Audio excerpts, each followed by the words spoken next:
आगे क्या कह रहे हैं परमात्मा, ध्यान से सुनो क्या कह रहे हैं गुरुदेव भगवान। परमात्मा इस सत्संग के माध्यम से संकेत कर रहे हैं कि तुम्हारा गुरु ही भगवान है। हर ब्रह्मांड में हर जगह जो भी आत्मा उस भगवान को पुकारती है कबीर जी की, तो संत रामपाल जी के रूप में ही परमात्मा वहां प्रकट होते हैं उनके सामने। यही रूप परमात्मा का, अल्लाह का असली रूप है संत रामपाल जी वाला। सुनो, शिव मंडल ब्रह्मापुरी चाहे विष्णु लोक में हो, शिव मंडल ब्रह्मापुरी चाहे विष्णु लोक में हो, और हमारे गुण भूला नहीं तो आण छुटाऊं तो। यदि वहां भी तू याद कर लेगा ये परमात्मा मैं तो गलत आ गया, पाप आत्मा हूं प्रभु, मैंने बहुत गलती की, ये परमात्मा आपके वचनों से मैं नीचे गिर गया, मुझसे भूल हो गई, तो परमात्मा वहां अपनी आत्मा के लिए प्रकट हो जाते हैं। इसी दास के रूप में प्रकट होंगे और फिर उससे कहेंगे छोड़ दो ये हमारा हंस है।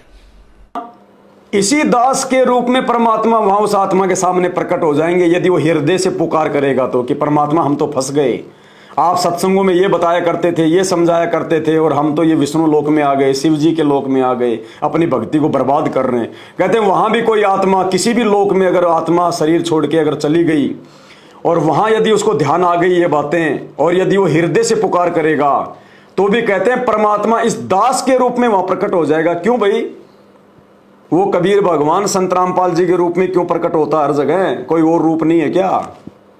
परमात्मा संकेत कर रहे हैं कि नालायकों मैं खुद ही कबीर परमात्मा हूं, यही मेरा असली रूप है, और इसी रूप में मैं अपनी आत्माओं के पास में हर जगह प्रकट होता हूं। ध्यान से सुन लो, शिव मंडल ब्रह्मापुरी चाहे विष्णु लोक में हो, चाहे किसी भी लोक में क्यों नहीं चले जाए आत्मा, अगर आत्मा से पुकारेगी, हृदय से पुकारेगी, तो गुरु जी कहते हैं वो परमात्मा, क्योंकि छुपाते हैं गुरुदेव अपने आप को, कहते हैं वो परमात्मा इस दास के रूप में प्रकट होगा। इस दास के रूप में यानी संत रामपाल जी के रूप में प्रकट होगा। गुरु जी अपने लिए कह रहे हैं।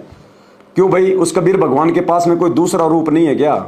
संत रामपाल जी के रूप में क्यों प्रकट होते हैं हर जगह? त्रिकुटी पर भी संत रामपाल जी के रूप में मिलेंगे, आज भी संत रामपाल जी के रूप में आए हुए हैं। वो बलजीत का पिताजी कह रहा है कि वहां पे गुरुजी बैठे हैं, वहां पे सतलोक में, और अब गुरुजी कह रहे हैं कि किसी भी ब्रह्मांड में कोई भी आत्मा पुकारेगी तो परमात्मा इस दास के रूप में ही प्रकट होंगे। अरे तो अब तो समझ जाओ कि वो कबीर भगवान कौन है, खुद संत रामपाल जी है, इसलिए कह रहे हैं। दोबारा सुन लो पूरा। शिव मंडल ब्रह्मापुरी चाहे विष्णु लोक में हो, शिव मंडल ब्रह्मापुरी चाहे विष्णु लोक में हो, और हमारे गुण भूला नहीं तो आण छुटाऊं तो। यदि वहां भी तू याद कर लेगा ये परमात्मा मैं तो गलत आ गया, पाप आत्मा हूं प्रभु, मैंने बहुत गलती की, ये परमात्मा आपके वचनों से मैं नीचे गिर गया, मुझसे भूल हो गई, तो परमात्मा वहां अपनी आत्मा के लिए प्रकट हो जाते हैं। इसी दास के रूप में प्रकट होंगे और फिर उससे कहेंगे छोड़ दो ये हमारा हंस है। अब तो छोड़ दो मनाना वो नकली दाढ़ी मूंछ वाले कबीर जी का प्रकट दिवस है। अब तो निकाल दो उस फोटो को अपने घर से बाहर, अपने दरबार से बाहर। अगर पूर्ण मुक्ति चाहते हो तो, इस कलयुग की पिछली पीढ़ी में मोक्ष चाहते हो तो, अन्यथा भाई साहब बहुत बुरी बनेगी। और क्या कह रहे हैं परमात्मा आगे, अपने आप को परमात्मा सिद्ध कर रहे हैं, अपने आप को कबीर साहिब सिद्ध कर रहे हैं। और क्या कह रहे हैं कि सत्संग परमात्मा ही कर सकता है, सच परमात्मा ही कह सकता है। तो आज इन शास्त्रों का सच, भक्ति मार्ग का सच, ब्रह्मा विष्णु महेश की सच्चाई, इन नकली गुरुओं के, शंकराचार्यों की, मुल्ला मौलवियों की सच्चाई, मुसलमान धर्म की सच्चाई, हिंदू धर्म की सच्चाई कौन बता रहा है? सरेआम बता रहा है, टीवी चैनलों पर बता रहा है, 28 साल से बता रहा है। ये सच कोई इंसान नहीं कह सकता, इंसान की हिम्मत नहीं है। सच केवल परमात्मा ही कह सकता है। काल से टक्कर लेने की हिम्मत केवल परमात्मा में होती है, और इस काल के नीचे सृष्टि में जितने भी लोग हैं वो सच नहीं कह सकते। ब्रह्मा विष्णु महेश तक सच्चाई नहीं कह सकते, और उनकी तो औकात क्या है। तो गुरुदेव क्या कह रहे हैं कि सच केवल परमात्मा कह सकता है और कोई नहीं कह सकता, सत्संग केवल परमात्मा ही कर सकता है। तो भाई आज ये सत्संग कौन कर रहा है 1994 से? ये सच्चाई कौन बता रहा है संत रामपाल जी के अलावा धरती पर ऐसा कोई संत महात्मा मंडलेश्वर शंकराचार्य जिसने चारों धर्मों की सच्चाई बताई हो, जिसने पूरे खोल खोल के उनके शास्त्र दिखा दिए हो? है कोई नहीं है। तो इससे भी पहचानो कि संत रामपाल जी कौन है। फिर परमात्मा सत्संग परमात्मा ही किया करते हैं, क्योंकि सत्य भगवान ही बोल सकता है, सत्य परमात्मा ही बता सकता है। सत्संग परमात्मा ही कर सकता है, सत्य परमात्मा ही जो है वो कह सकता है, दूसरा कोई धरती पर सत्य नहीं कह सकता। तो ये सच 1994 से आज वर्तमान समय तक हिसार जेल में बैठकर भी एक एक घंटे की ऑडियो भेजकर, ऐसा इतिहास में ना पहले कभी हुआ ना कभी होगा कि जिनके ऊपर देशद्रोह का मुकदमा लगा हुआ झूठा, वो जेल में बैठे हैं और जेल से एक एक घंटे के सत्संग कर रहे हैं। आसाराम की 1-2 मिनट की ऑडियो आई थी आज से 5-6 साल पहले, टहल का मच गया था। और ये भगवान एक एक घंटे के कोई सैकड़ों सत्संग भेज दिए इसने, और कोई चूं तक नहीं कर रहा। इसको कहते हैं समर्थ। उसकी आज्ञा के बिना कोई माई का लाल चूं भी नहीं बोल सकता, चूं भी। ये है समर्थ भगवान। सरेआम विशेष संदेश के नाम से यूट्यूब पर उनकी ऑडियो पड़ी है, सुन लो। कोई चूंकार भी नहीं कर सकता कोई उनकी मर्जी के बिना। ये है वो भगवान जिसकी मर्जी के बिना जो है पत्ता भी नहीं हिलता। भक्ति मुक्ति के दाता सतगुरु, भक्ति मुक्ति के दाता, और उस साहिब के हुक्म बिना नहीं तरवर पात हिलनता। यह है वो परमात्मा जिसके हुक्म के बिना पेड़ का जो है पत्ता भी नहीं हिल सकता। आगे सुन लो। पवन दास की बातों पे तो आप यकीन नहीं करते, मत करो। संत रामपाल जी के सत्संगों पे भी आप यकीन नहीं करते, मत करो।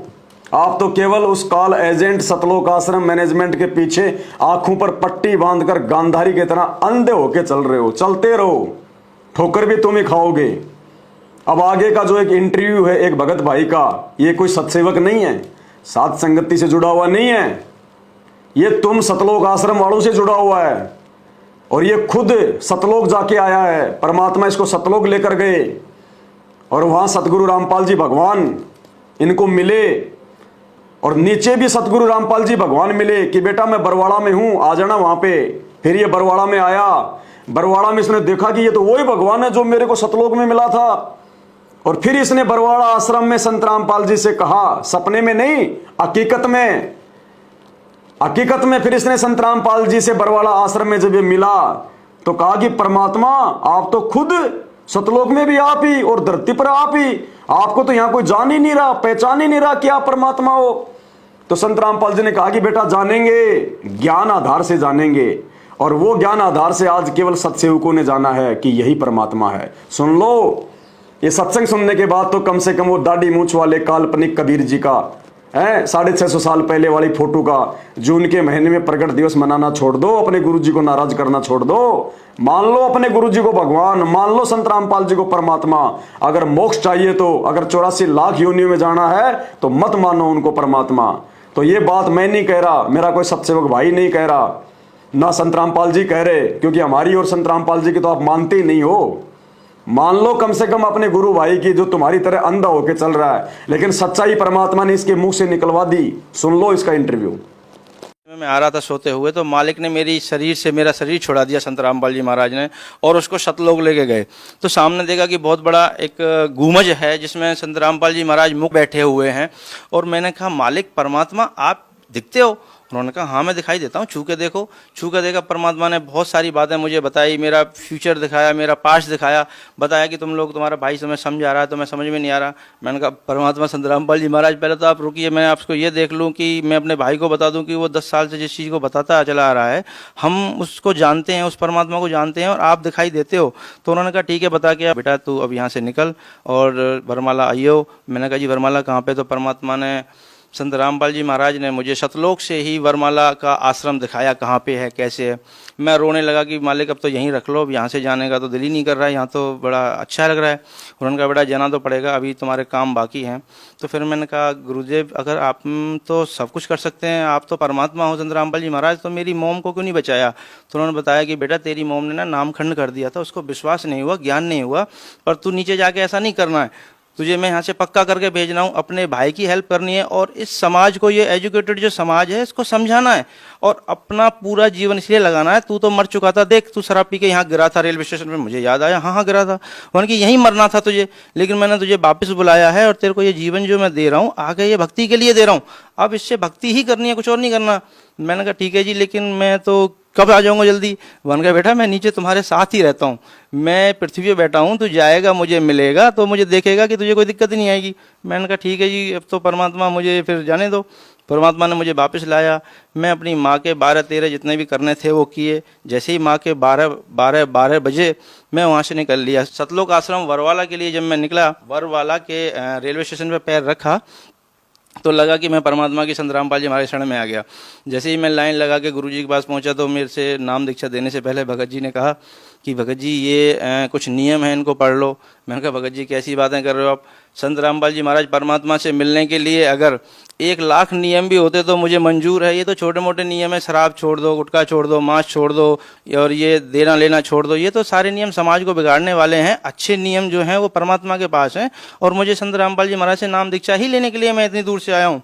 तो उन्होंने कहा भगत जी अच्छी बात है, तो आप नाम दीक्षा लीजिए। जैसे ही मैंने नाम दीक्षा लिया, थोड़ी देर भंडारा किया, परमात्मा से मिला तो परमात्मा वही परमात्मा जो सतलोक में बैठ के मुझे समझा रहा है, वो परमात्मा वहाँ जमीन पे घूम रहा है। संत रामपाल जी महाराज परमात्मा जमीन पे घूम रहे हैं। मैंने सोचा यहाँ सबको शायद पता नहीं है परमात्मा के बारे में। तो गुरुजी जैसे आए कह रहे हाँ भाई आ गया। मैंने कहा परमात्मा संत रामपाल जी महाराज आप यहाँ घूम रहे हो? यहाँ तो मैं गुरुजी के पास गया, कान के पास, तो मैंने कहा यहाँ तो किसी को पता ही नहीं है आप परमात्मा हो। कह रहे बेटा यहाँ तो कोई किसी को नहीं पता, लेकिन ज्ञान के द्वारा यहाँ सबको पता चलेगा बेटा, कोई बात नहीं। मैंने कहा परमात्मा बोले बेटा यहाँ किसी को नहीं पता मेरे बारे में, यहाँ कोई नहीं जानता कि संत रामपाल जी परमात्मा है, लेकिन ज्ञान के द्वारा पता चलेगा। अब भाई और बहनों, अब और क्या सुनना चाहते हो आप लोग? अरे गुरुजी के सत्संग, भक्तों के इंटरव्यू, अब इससे ज्यादा और क्या सीना फाड़ के दिखाएं क्या कि संत रामपाल जी परमात्मा है, संत रामपाल जी भगवान है? शास्त्रों से संत रामपाल जी ने साबित कर दिया। अब और रह क्या गया उनको परमात्मा मानने के अलावा? और फिर भी जून के महीने में अगर दाढ़ी मूंछ वाले उस काल्पनिक कबीर जी की फोटो को भगवान मान के पूजोगे तो भाई तुम तो नरक में जाओगे, बेड़ा अपना सत्यानाश करवाओगे, कोई बचाने वाला नहीं है। पर 30 साल से सतगुरु रामपाल जी भगवान ने दिन रात एक कर दिए और पिछले 8-9 वर्षों से इस दास की ड्यूटी लगा रखी है। आप भाई बहनों को दिन रात लाइव आकर, वीडियो बनाकर, जेल में जाकर, इनके डंडे खाकर, इनकी पिटाई खाकर, इनकी गालियां खाकर, सब कुछ अस्त व्यस्त होकर आप भाई बहनों को आज भी समझा रहे हैं। अरे कौन से दिन समझोगे? हमारा क्या स्वार्थ है भाई? हमें क्या दे दोगे आप और हमें क्या चाहिए आपसे? लेकिन फिर भी मालिक की ड्यूटी बजा रहे हैं, भगवान का आदेश बजा रहे हैं। नहीं, आने वाले समय में परमात्मा इतना नाराज हो जाएगा, इतना नाराज हो जाएगा, भक्तों तुम्हारे लेने के देने पड़ जाएंगे। ये दुनिया तो अपना कर्म भोगेगी और तुम सत्संग में आने के बाद, शरण में आने के बाद भी अगर गलती करोगे, बहुत भयंकर मार पड़ेगी, बहुत भयंकर मार। परमात्मा कोसों दूर हो जाएगा। ये खुद कह रहा है तुम्हारा मैनेजमेंट वाला भाई कि जिस भगवान से मैं सतलोक में मिलके आया, सतगुरु रामपाल जी से, वो ही नीचे जमीन पे घूम रहा है बरवाड़ा आश्रम में। और मैंने कहा गुरुजी आप यहां घूम रहे हो, आपको तो यहां कोई जान ही नहीं रहा कि आप भगवान हो, आप परमात्मा हो। तो गुरुजी बोले बेटा ज्ञान से जानेंगे। अब ये ज्ञान से केवल सत्सेवकों ने पहचाना अपने बाप को, अपने भगवान को, इसलिए अपने घर पर भगवान का दरबार लगा लिया, उनका बेड लगा लिया। हम किसी आश्रम में धक्के खाने नहीं जाते अपने परमात्मा के लिए। जब गुरुजी किसी आश्रम में आएंगे तो जाएंगे, मतलब उससे पहले केवल हम अपने घर पर ही अपने भगवान का बेड लगाकर, दरबार लगाकर, ये मौकों कहाँ ढूंढे रे बंदे, मैं तो तेरे पास में, हम उनकी पूजा पाठ करेंगे और अपना काम धंधा करेंगे। अब भी सुधर जाओ, साथ संगति से जुड़ जाओ। ये सतलोक आश्रम मैनेजमेंट हरियाणा सीधा सीधा काल है, धरती पर काल। ये गुरुजी के परिवार वाले, गुरुजी के बेटा बेटी, गुरुजी का भाई, ये काल के मुख्य एजेंट है, मुख्य एजेंट है। अभी तुम्हारी आंखें बंद हैं, रुक जाओ, ज्यादा दिन की बात नहीं है। अब तुम्हारी आंखें खुल जाएंगी, लेकिन उस समय आंखें खुलने के बाद क्या फायदा? रोगे, फिर चिल्लाओगे, परमात्मा की तरफ से फिर कोई ऑप्शन नहीं मिलेगा तुम्हें।